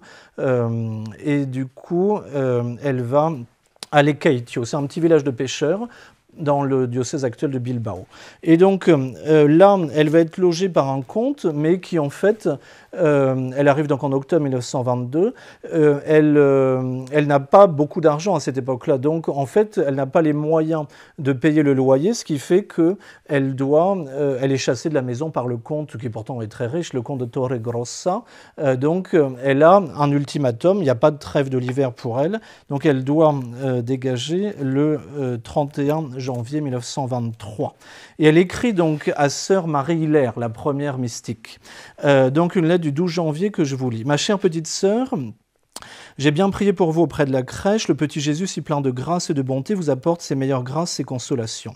Ici, nous n'avons pas encore de logement pour l'hiver et au surplus, le propriétaire nous a enjoint de quitter cette maison jusqu'au 31. Le bon Dieu qui donne la branche aux oiseaux trouvera bien le toit pour nous abriter. Voilà encore une chose que je recommande à vos prières. C'est si difficile de trouver un logement pour une maison aussi grande que la mienne, encore que nous soyons réduits, on ne peut plus. » Bon, elle avait quand même des domestiques, malgré tout. Donc nous avons cherché dans tout le nord de l'Espagne, sous-entendu. Je crois qu'il n'y a pas de maison louable ou non louable qui n'ait été inspectée du haut en bas. Enfin, le bon Dieu fera ce qu'il voudra. De Pianore, les nouvelles ne sont pas bonnes. Pianore, donc c'est là où elle est née, là où habite sa mère, tout simplement, donc elle parle d'elle. Ne sont pas bonnes en ce qui concerne les finances. Maman n'a pas même pu se procurer l'argent nécessaire pour prendre un billet de 3e classe, de train donc, avec Bella, sa sœur, pour venir me voir, pour aider à garder les enfants, tout ça. Cela fait que si Dieu veut, elles viendront me voir plus tard, et je crois qu'elles ont raison de croire, comme je le fais moi-même, que c'est le bon Dieu qui a arrangé cela de manière que nous nous verrons quand cela sera plus nécessaire. Le bon Dieu fait si bien toutes choses, et nous en avons eu tant de preuves que, plus que jamais, on s'abandonne entièrement à sa providence. C'est si agréable, on fait son possible, mais sans agitation aucune, cela ne réussit pas bien. Alors c'est que le bon Dieu a une autre solution en vue. On continue. Si cela réussit, alors c'était cela, sinon on continue encore. Les pauvres gens qui ne connaissent pas l'amour de Dieu pour ces créatures qui se rendent la vie si amère par les soucis que je les plains. Ça, elle écrit cette lettre-là. On est donc, la lettre est bordée de noir. Elle est veuve depuis donc du 1er avril au 12 janvier. Vous voyez, ça fait 9 mois, quelque chose comme ça, même pas. Donc, elle se fait chasser d'une maison. Sa mère, qui a eu toutes les richesses que je vous ai évoquées, a même pas de quoi se payer un billet de train entre l'Italie et l'Espagne. Bon, enfin, moi, je trouve ça très très touchant. Et donc, c'est voilà la vertu d'espérance, de foi, d'abandon des divines providences, parce que quand même c'est pour elle, dans le concret, très très difficile à vivre. Donc elle va éduquer ses enfants à domicile, surtout Otto. Il y a une différence très claire entre Otto et les autres enfants. Otto, c'est l'empereur. Et donc il doit subir, si vous me passez l'expression, le programme double austro-hongrois. Donc il aura les 2 bacs finalement. Donc il doit parler toutes les langues de l'Empire. Donc il y en avait 11 quand même. Plus là ils sont en Espagne et tout cela. Donc plus le latin, enfin plus le français. Bref, quand même l'espagnol ils sont en Espagne. Donc c'était le seul député qui n'avait pas besoin de traducteur au Parlement européen quand il y avait 12 pays membres. Et donc voilà. En tout cas donc assez dur, il faut être clair pour Otto, et un petit peu plus coulante pour les autres enfants. Et donc, alors, où est-ce qu'ils vont ? D'abord, donc, ils vont se retrouver dans l'hôtel Borgne, à Saint-Sébastien. donc pendant quelques mois, donc de janvier à mai. Et après, les nobles du Pays Basque, aidés par d'autres nobles, donc de Bohême en particulier, vont se cotiser pour offrir à Zita le lieu dont elle a été chassée. Et donc la Villa Uribarren, qui aujourd'hui a été détruite, mais c'est un hôtel qui s'appelle Emperatrice Zita, donc à Lekeitio, a été offert par la noblesse. C'est quand même assez touchant. Et donc, vous avez des lettres où elle remercie le bon Dieu pour cela, et elle voit la générosité des gens. Et donc, mais n'empêche qu'elle a été dans cet hôtel Borgne, où, figurez-vous qu'il y avait du spiritisme, il y avait aussi des rencontres. C'était une antenne d'un très grand hôtel de Saint-Sébastien qui existe toujours, qui s'appelle l'hôtel Maria Cristina, la reine mère d'Alphonse XIII, donc, qui donc servait pour les couples illégitimes, adultérins, pour donc le spiritisme. Et du coup, Zita raconte très bien dans mon deuxième livre que l'archiduc Otto est attaqué par les forces démoniaques. Donc le spiritisme est bien une porte d'entrée aux démons. Ça, on le sait, mais elle en donne des exemples. À un moment, elle raconte que Otto est comme entortillé dans son matelas, comme une saucisse, elle dit. Vous imaginez et donc, quand elle est là, il n'est pas attaqué. Dès qu'elle quitte, ou alors la fenêtre est ouverte, comme si, vous savez, il voulait sauter par la fenêtre, etc. À un moment, on essaie de le faire tomber dans l'escalier. Alors lui, il croit que c'est un de ses frères qui l'a poussé, mais non. Bref, c'est tout un tas de manifestations. Vous savez, il n'est pas possédé, il n'est pas question de ça, mais il y a différents degrés avec le démon. Vous avez l'infestation diabolique, l'obsession, et après la possession. Et donc, du coup, là, je pense qu'on peut parler d'infestation des lieux. Bref, donc après, je vous dis, elle revient à Lekeitio. 1923, donc 1929, son fils quand même a l'âge maintenant de passer à l'université, et donc il va aller, ils vont déménager. Alors, il faut préciser que Charles, sur son lit de mort, avait demandé à Zita, avait donné tout un tas de directives pour l'éducation d'Otto. Il veut qu'il soit formé dans un monastère bénédictin, comme Zita l'avait été, vous vous rappelez. Donc, lui, il va passer presque un an à Clairvaux, c'est au Luxembourg, une congrégation de Solesmes. Et Saint-Maur, et je ne sais plus comment, il a un nom avec deux saints. Bref, et donc, et après, il s'inscrit à l'université de Louvain, qui était encore catholique à l'époque, si vous me passez l'expression. Et donc, il va étudier les sciences politiques. Il est docteur en sciences politiques. Parmi les 8 enfants de Zita, il doit y avoir 6 ou 7 qui ont un niveau de doctorat. Donc, elle les a vraiment poussés, même les filles. Hein. Et ça, c'est très important parce que tout le monde ne le faisait pas à cette époque-là. Et donc, Adélaïde, etc., ont des très très hauts niveaux. Bien, donc en Belgique, donc ça se passe bien. Donc elle habite Stenokerzel, qui est à l'est de Bruxelles, vers Louvain, justement, à peu près à mi-chemin. Donc ils sont hébergés chez le marquis de Croix. Et là, donc, vous avez un moment, c'est intéressant aussi, il n'y a pas que... Donc ça, c'est... autant que ça, c'est un petit peu plus mystique, ça, c'est un peu plus surnaturel. C'est-à-dire que Zita a recueilli 138 histoires qui se décomposent, en fait, en 155 récits surnaturels, c'est-à-dire que soit elle les a vécus, soit sa famille, ses enfants, sa mère, son grand-père, enfin, qu'importe, je trie tout, et donc des phénomènes surnaturels. Donc la surnature, on est bien d'accord qu'à la base, je dirais, c'est vous savez, dans le credo, on dit « je crois en l'univers visible et invisible ». L'univers invisible, d'une certaine manière, c'est ça. Alors d'abord, je rappelle que les sacrements, la grâce de Dieu, c'est déjà des surnaturels. Il y a notre nature pécheresse et puis il y a la surnature. Mais après, il y a aussi donc, le monde invisible dans le sens, donc soit les saints, et les saints vont aider Zita, mais vous avez aussi donc, les forces de l'enfer. Et puis, donc, entre deux, vous avez les âmes du purgatoire qui ne sont pas encore totalement purifiées et qui quelquefois se manifestent pour demander le secours d'offrir une messe, de réciter une litanie, etc. Et donc Zita va être témoin elle-même et aussi après son entourage de beaucoup de cas. Alors personnellement je ne connaissais rien de tout ça parce que certains vont vous dire... Finalement, c'est des fantômes. Oui, appelons ça comme vous voulez. Mais en tout cas, j'ai été surpris de voir que saint Thomas d'Aquin, je mets la citation de la Somme de théologie, dit très très clairement, je peux même vous la citer après tout, ça va changer un tout petit peu, donc dit très très bien qu'il peut y avoir effectivement une intervention. Donc c'est dans le supplément de la Somme de théologie. Alors, selon l'ordre providentiel, donc il dit bien que ce n'est pas les règles normales, c'est presque de l'ordre du miracle. Donc selon l'ordre providentiel, il arrive que des âmes séparées, c'est le terme pour dire quand on est mort, avant la résurrection des corps quand le Christ reviendra, donc que des âmes séparées sortent de leur demeure et apparaissent aux hommes. C'est ainsi que saint Augustin raconte que le martyr saint Félix se montra aux habitants de Noia alors qu'ils étaient assiégés par les barbares. Donc là, c'est pour les encourager, quelque chose de bon, les saints.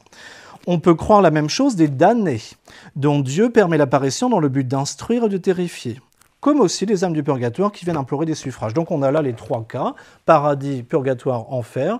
Donc les démons viennent pour, évidemment, pervertir les âmes. Les âmes du purgatoire ont besoin d'aide, donc viennent demander cette aide surnaturelle, et puis les saints viennent aider. Et donc, ça c'est intéressant, donc c'est que quand Zita est en Belgique, donc sa fille, la dernière, la posthume, Elisabeth, est en pension donc à la chaussée d'Echt, c'est un lycée privé de Bruxelles. Et donc elle voit une sœur qui était morte peu de temps avant apparaître dans la cour. Et donc un fantôme si vous voulez en tout cas, et donc elle ne comprend pas très bien, et elle veut, parce qu'elle sait que sa mère a eu pas mal d'expériences comme cela, donc elle veut demander l'avis de sa mère. Donc pour la première fois de sa vie, elle va demander une autorisation de partir le jeudi, où quelquefois, exceptionnellement, on pouvait demander à rentrer chez soi, elle était en internat, et donc là elle va le faire. Or, qu'est-ce qui arrive ? On est donc le jeudi 9 mai 1940, et donc c'est la fin de la drôle de guerre. Les Allemands attaquent le 10 mai. 9 mai, c'est l'anniversaire de Zita, je rappelle aussi. Et donc le lendemain matin, les Allemands attaquent. Une des premières cibles qu'ils visent, c'est le château de Stenokerzell, parce qu'il y avait eu un acte de condamnation à mort par contumace, par exemple de l'archiduc Otto, et certains disent même aussi pour Zita. Je n'ai pas encore pu trouver l'archive, je ne dis pas que ce soit faux, mais moi, en tant qu'historien, j'ai des photocopies de tout ce que j'affirme d'archives. Et donc, c'est intéressant en tout cas de voir que Hitler détestait Otto, et l'acte d'Anschluss en 1938, donc l'annexion de l'Autriche, pays natal d'Hitler, mais qu'il détestait. Quand vous lisez Mein Kampf, vous voyez très bien la haine des Habsbourg à Hitler, parce qu'il estimait qu'il aidait la juiverie mondiale ou des choses comme ça. Et donc, il va en fait appeler ça Unternehmen Otto, donc le nom de code Opération Otto, si vous voulez. C'est-à-dire que vous aviez en Autriche la petite Autriche, on disait un Schrumpfstaat, un État croupion, parce que l'Autriche était ridicule par rapport à la taille de l'Empire avant. Et donc il y avait quand même 50 millions d'habitants en Autriche, plus que la France de l'époque. Donc elle avait, donc dans les couleurs politiques, les Deutsche National, donc les nationalistes, ils voulaient l'Anschluss depuis toujours, dès 1919. Quand vous lisez l'acte d'indépendance de la République, ils disent Deutsch Österreich, à cette époque-là, l'Autriche allemande, ils disent très bien, la République Autriche allemande est une partie de l'Allemagne. Et je crois que c'est l'article 2, il me semble. Bref, en tout cas, vous avez de l'autre côté, les socialistes communistes qui veulent la même chose, parce qu'ils disent que l'Allemagne est une grande nation industrielle, on aura plus facilement la révolution là-bas, et donc finalement, qui reste pour l'indépendance autrichienne ? Les monarchistes. Et d'ailleurs, je signale que l'attentat contre le chancelier Dollfuss par les nazis, Dollfuss était de cette tendance, vous savez, il avait créé l'État corporatiste, et c'était un État un peu comme Salazar ou Franco, si vous voulez, c'était donc de tendance monarchiste. Et donc, Schuschnigg, qui va prendre la suite après, était comme cela. Alors, il aurait voulu, Otto, que Schuschnigg lui céda le pouvoir avant la convocation qu'il a eue à Berchtesgaden, mais finalement, ça n'a pas été possible. Sans doute qu'il a manqué de courage, Schuschnigg aussi. Bref, en tout cas, il était membre d'un cercle monarchiste. On disait Eiserner Ring, le cercle de fer. Bien. Donc, je reviens à... Donc, vous voyez, c'est assez intéressant que là, le ciel eût pu envoyer cette sœur, qui était très très liée à Élisabeth, pour qu'elle fît cette première exception à la règle et demanda la permission. Ce qui fait qu'il s'enfuit, mauvaise idée, ils vont à Dunkerque. Vous savez que c'était pas la bonne idée à l'été 1940. Bref, après, il fuit en Espagne, au Portugal, et donc là ils s'embarquent pour les États-Unis. Ils vont ensuite des États-Unis se reposer un tout petit peu, et puis après elle cherche, parce que les plus petits enfants ils n'ont pas fini leurs études, donc il leur faut une université francophone catholique. Vous la trouvez là-bas, l'université Laval de Québec, et donc elle va vivre là-bas.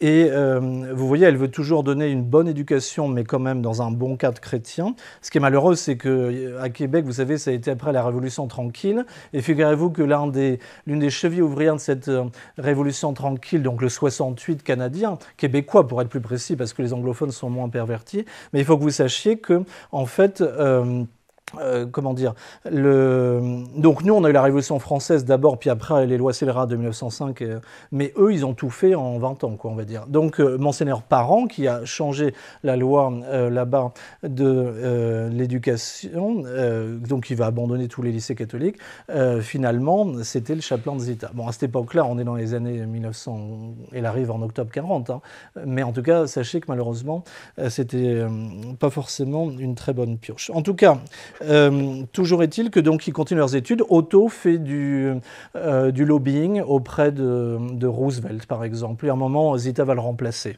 Il y a des archives à Hyde Park.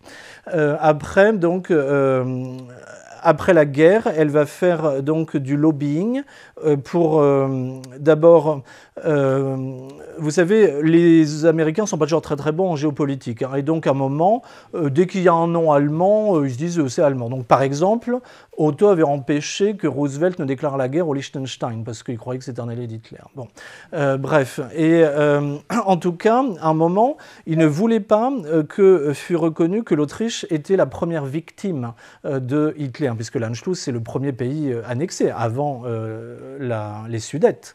Et donc, vous avez en fait, Zita est quand même assez finaude, elle se dit, pour que les sénateurs reconnaissent cela, je vais passer par les femmes. Donc elle fait des conférences devant les républicains ou les démocrates, et puis donc auprès des femmes de sénateurs, et puis finalement, bon, les femmes discutent avec leur mari, et puis donc c'est voté.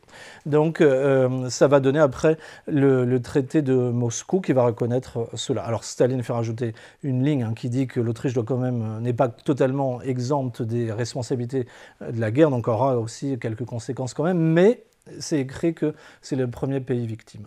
Bien, et donc après, la déclaration de Moscou, on appelle ça. Et donc après, donc elle va faire aussi des levées de fonds en allant faire des tournées de conférences dans les monastères en particulier, donc le Cénacle, les Ursulines, enfin il y a des traces un peu partout dans les monastères, où elle essaie d'envoyer des fonds, alors surtout dans les zones contrôlées par les Américains, parce qu'elle a plus confiance que les fonds arrivent bien. Voilà. Et puis donc après, les enfants, on est donc 45-46, hein. Les enfants veulent commencer à se marier quand même, parce qu'il y en a qui sont déjà un peu vieux, hein. Otto est né en 12, je vous rappelle, on est dans l'après-guerre, donc il est près de la quarantaine finalement. Et donc, ils retournent en Europe parce qu'ils veulent quand même épouser des gens de sang royal. Et donc, la première à se marier, c'est en 1949. Beaucoup des enfants de Charles et Zita vont se marier en France, hein, ça j'insiste. Donc, la première, c'est à Lignières, donc dans le Cher, chez Xavier de Bourbon-Parme. Donc, c'est sa fille Elisabeth avec un prince Liechtenstein. Donc, il va lui donner son premier petit-fils qui déjà, malheureusement, est mort aujourd'hui, qui est né en 1950, début 1950. Après, donc, il y aura Charles-Louis, qui va épouser la princesse de Ligne.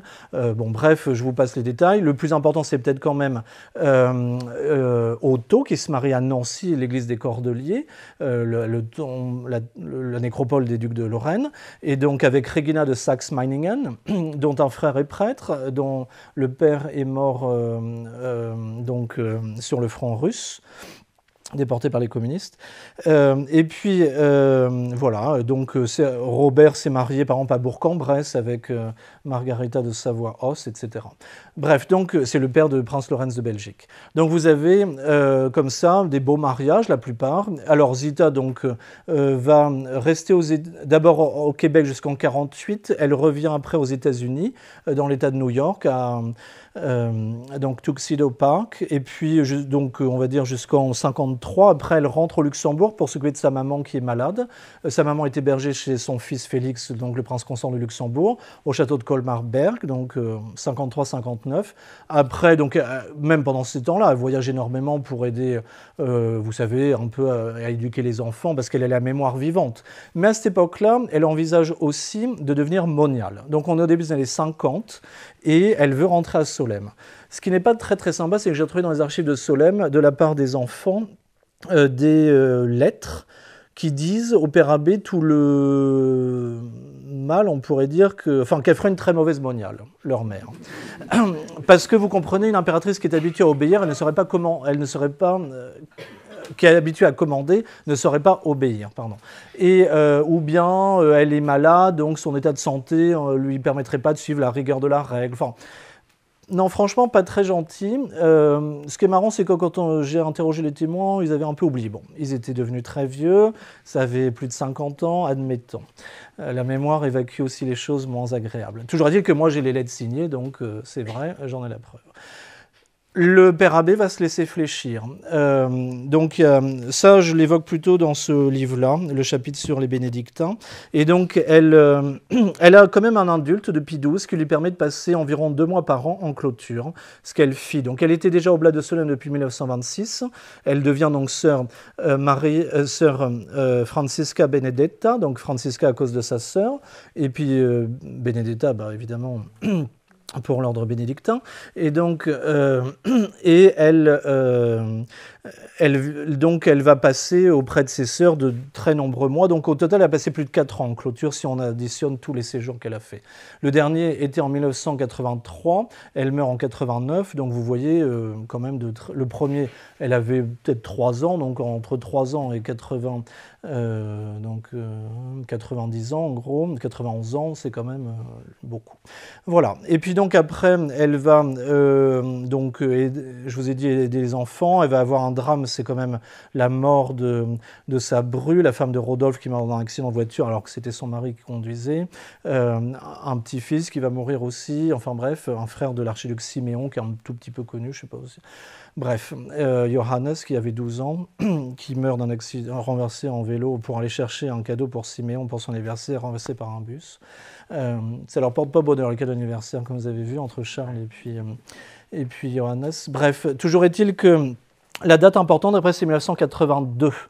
Elle veut rentrer en Autriche, elle vivait depuis 1962 à peu près dans le canton des Grisons, parce qu'elle veut quand même sa maison à elle maintenant. Et donc d'abord à Davos, Platz, et puis après à Zitzers, donc dans un foyer, on peut dire... un peu pour prêtres retraités, mais aussi d'autres gens. Et donc, ça s'appelle Johannes Stift, donc, et c'est là que tous les 5 ans, enfin pour les anniversaires, je veux dire, soit en 0 ou en 5, donc 80 ans, 85 ans d'impératrice, toute la famille impériale se réunit du monde entier. Il y en a qui sont au Mexique, en Afrique du Sud, etc., dans tous les pays d'Europe. Donc du coup, Zita a cette joie quand même de les revoir là. Pourquoi elle a choisi ce lieu? Parce que c'est tout près de l'Autriche, dans laquelle elle n'a pas droit de rentrer. Donc il y a une loi en Autriche qui s'appelle la loi anti-Habsbourg, donc qui est toujours en vigueur, donc qui interdit aux Habsbourg de mettre le pied sur le territoire autrichien s'ils ne renoncent pas aux prétentions du trône. Donc tous les descendants de François-Joseph ont accepté, parce que de toute façon, comme ils descendent par les femmes, leurs prétentions, ça vaut rien. Les Hohenberg, les descendants de François Ferdinand, l'ont fait, mais eux, ils ont déjà éliminé par le mariage morganatique, mais les descendants de Charles, à cette époque-là, ne pouvaient pas. Et donc, Otto va accepter de signer ça. Je pense que c'était une grande blessure pour sa mère, parce que tout ce qu'elle avait cherché à lui transmettre, là, ça tombait un petit peu à l'eau. Et puis... donc on est dans les années 60 pour ça, mais Zita, elle refuse de toute façon, elle est que l'impératrice consort, elle ne peut pas régner, c'est que la femme de l'empereur. Et donc en 1982, avec l'intervention du roi Juan Carlos d'Espagne, qui, vous savez, passe ses vacances sur l'île aux Baléares, donc à Majorque, en son palais de Marivent, et donc il y a aussi le chancelier autrichien social-démocrate Kreisky, qui passe ses vacances, et puis donc il lui dit quand même que ce serait peut-être bien de faire un geste humanitaire pour une vieille dame. Et donc là, on se rappelle qu'au fond, la loi anti-Habsbourg ne vaut que pour des Habsbourg et qu'elle, accessoirement, s'appelle Bourbon-Parme. Bah oui, après 62 ans d'exil, c'est bien qu'on s'en rende compte. Et donc, elle revient en 1982. Et donc, elle vient pour des tout petit voyage de quelques heures au départ en Vorarlberg, là où elle avait passé la frontière dans l'autre sens, quelques heures. Elle n'a pas pu quand même assister ni à l'enterrement de sa mère ni de sa fille Adélaïde, parce qu'ils sont enterrés en Autriche, et donc l'Autriche l'avait interdite du territoire jusqu'en 82.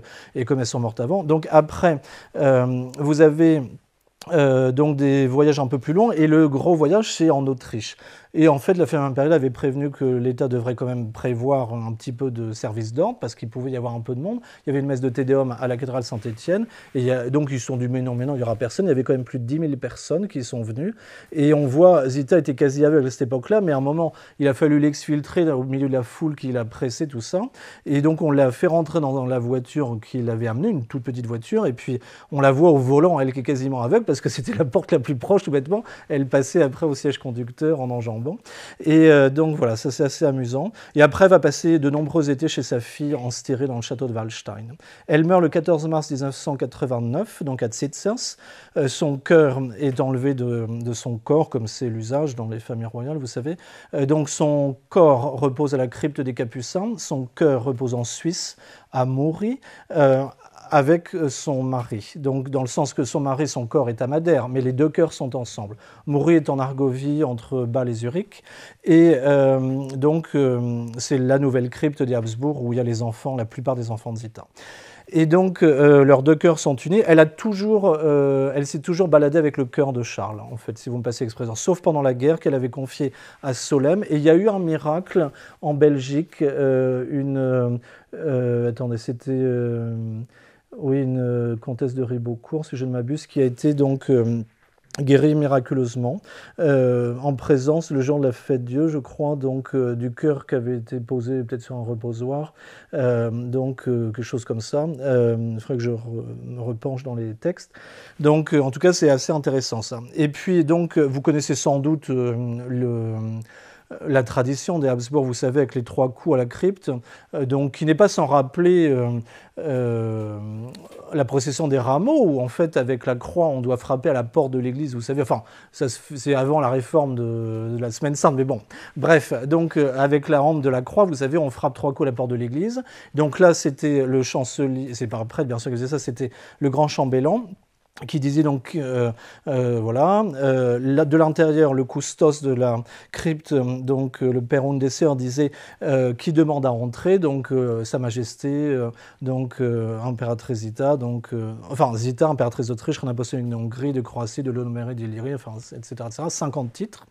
Après, donc, donc, je ne connais pas, la porte reste fermée, donc deuxième série de coups qui demande à entrer, donc là on réduit juste aux 2 titres principaux, impératrice d'Autriche, reine de Hongrie, je ne connais pas, la porte reste fermée. 3e coup qui demande à entrer, donc Zita, humble pécheresse. Et là, les portes s'ouvrent. Et donc, elle était enterrée là. Vous pouvez visiter, parce que la crypte de tous les Habsbourg se visite. Elle appartient aux Habsbourg, hein. Elle n'est pas de la République autrichienne. Et donc, il y a un hôtel où on peut même demander à célébrer la messe. Voilà. Donc, ce serait... c'est un peu long, peut-être, quand même, non? Ça va? J'ai pas... épuiser votre...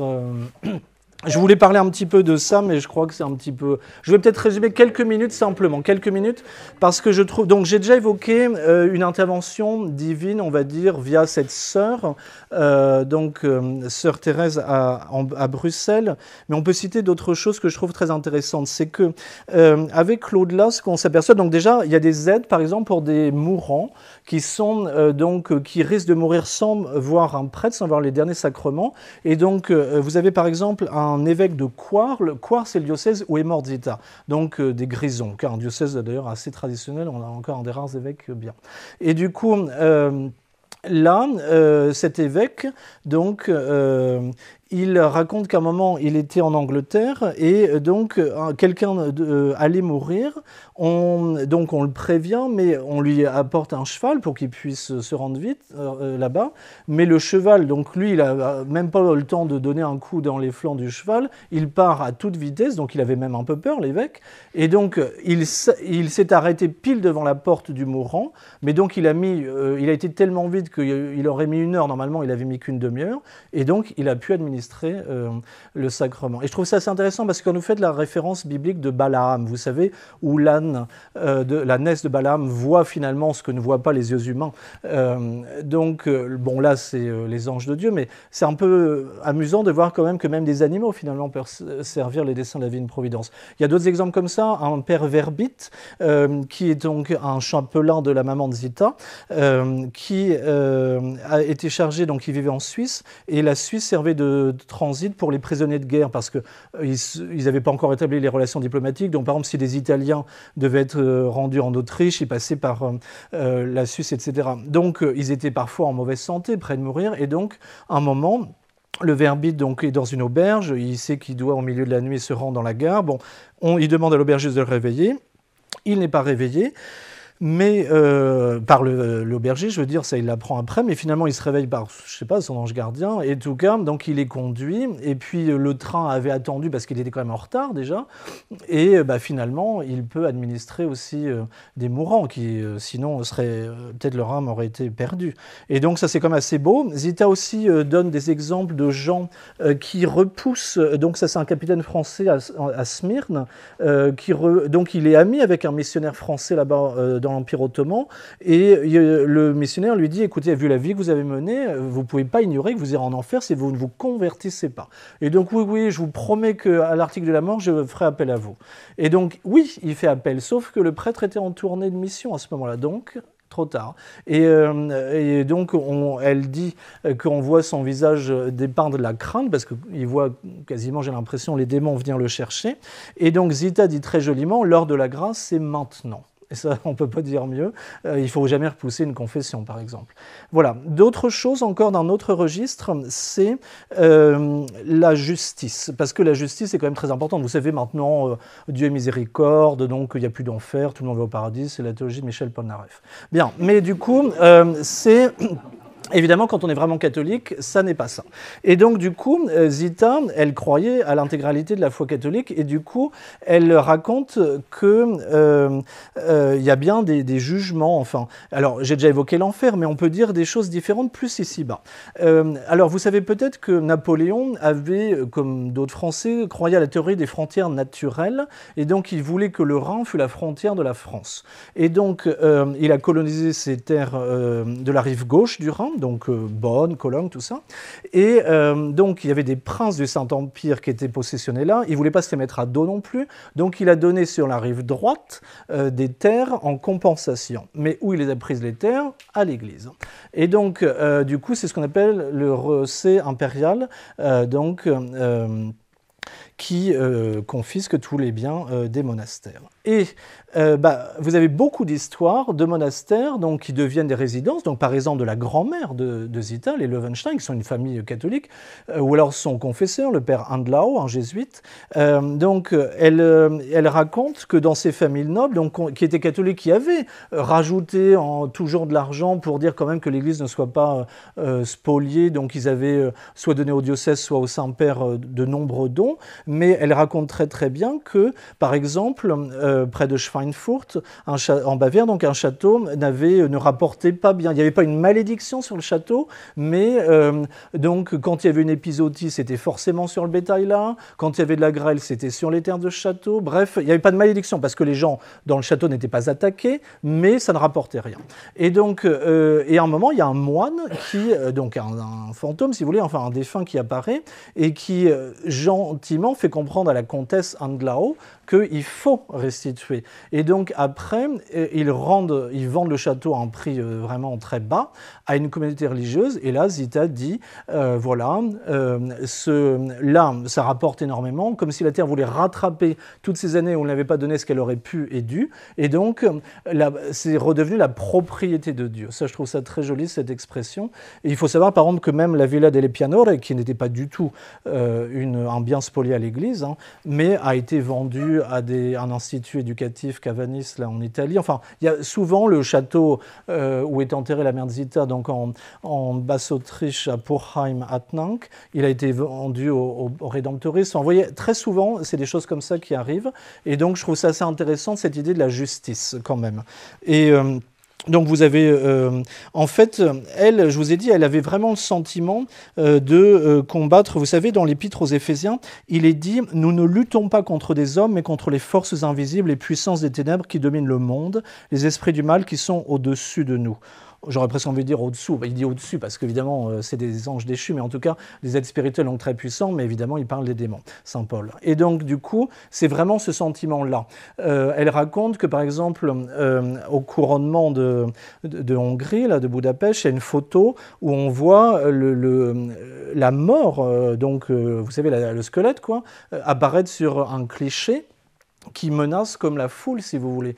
Ou alors, elle dit aussi que le grand défilé du 14 juillet 1919, donc sur les Champs-Élysées, qui avait tout un tas, sur certaines photos aussi, de démons au-dessus de l'Arc de Triomphe qui ricanaient quasiment pour se moquer de tous les morts, et puis que de toute façon, ça n'aide que le premier acte d'une tragédie qui en aurait d'autres.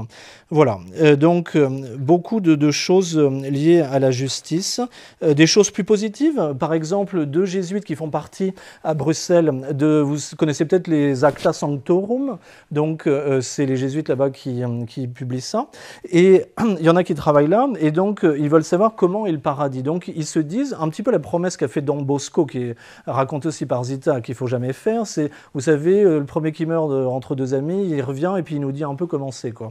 Alors Don Bosco le dit, ça, hein, vraiment vous aurez le récit là-dedans, et il montre à quel point il ne faut pas jouer avec ça. Mais en tout cas, là, le jésuite fait la même chose, et puis donc, son ami meurt, donc le fantôme, entre guillemets, apparaît, et donc il lui dit talis qualis, en latin, donc c'est tel quel, tel que nous l'étions représenté. Il dit totalitaire, alitaire, tout à fait différent de ce qu'on peut se représenter. Donc je trouve ça assez beau aussi. Je crois, vous savez, Guillaume Cuchet a dit, un historien qui a sorti un livre là, en février, pourquoi le monde a cessé d'être chrétien, je crois que c'est le titre. Il dit qu'en fait le discours... Alors lui, il relie spécifiquement à la date de 1965, donc comme par hasard le Concile, et donc il dit que l'abandon du discours eschatologique sur les fins dernières donc, est l'une des explications de l'extraordinaire apostasie généralisée qu'il y a en France singulièrement. Et donc, évidemment, on fait croire aujourd'hui que si vous n'avez pas la messe, de toute façon, c'est pas un péché mortel, il n'y a pas de problème, vu que tout le monde va au paradis. Bon, là, moi, je trouve que Zita nous permet de nous réapproprier ce discours eschatologique, parce que oui, il y a une justice, oui, Dieu est amour, mais l'amour, il ne s'impose pas, il se propose, mais en même temps, il attend une réponse de notre part. Et donc, est-ce que oui, on choisit de servir Dieu malgré les difficultés, hein, parce que je pense que vous avez compris que Zita a été particulièrement éprouvée, donc la vertu de force ne me paraît pas très difficile à prouver à un degré héroïque, mais enfin, l'Église jugera. Et par exemple, elle écrit aussi... Vous savez donc quelle est la tante de la reine Anne de Roumanie, comme je vous l'ai dit. Vous savez donc qu'elle a épousé le roi Michel de Roumanie, qui a été chassé par les communistes, mais Michel était orthodoxe. Pourtant, il est de la famille Hohenzollern-Sigmaringen, donc une famille catholique de la branche royale impériale allemande. Et donc, ils sont devenus orthodoxes pour faire plaisir, parce qu'évidemment, c'est plus facile de régner en tant qu'orthodoxe sur des orthodoxes. Mais Zita écrit une lettre magnifique que j'ai trouvée dans les papiers du père Matteo Bove Crowley, vous savez, celui qui a fait l'intronisation du Sacré-Cœur de Jésus. On est tout près de Paray-le-Monial, dans la chapelle des Visitandines, vous avez la représentation de ce père Matteo. Et donc, elle était très amie Zita, surtout dans les années où elle était au Canada. Et donc, dans les archives des pères de Picpus, puisqu'il y a cette congrégation, comme par hasard, qui s'appelle le vrai nom, le Sacré-Cœur de Jésus et le Cœur Immaculé de Marie, enfin, les Sacré-Cœurs de Jésus et de Marie, ils disent plus rapidement.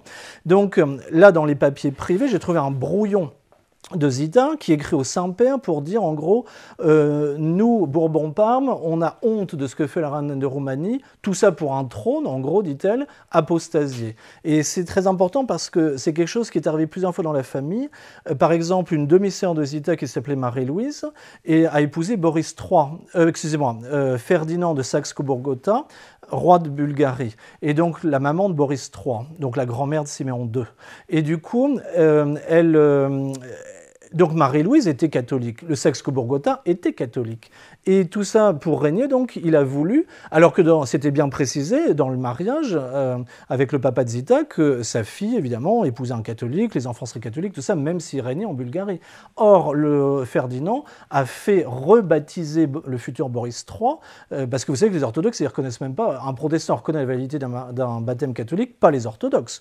Donc par exemple, les tsarines devaient toutes se faire rebaptiser, si vous me passez l'expression, et changer de prénom à ce moment-là. Donc par exemple, Alix von Hessen-Darmstadt devient donc Alexandra Fyodorovna, donc la femme de Nicolas II.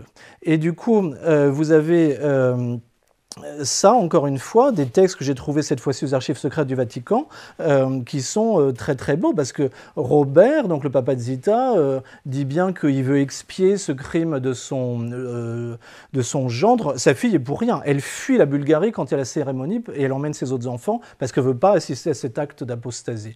Donc c'est quand même très beau. Vous voyez, ils sont prêts, quand je dis un combat pour la foi, c'est-à-dire que oui, c'est bien de régner, mais pas à n'importe quel prix.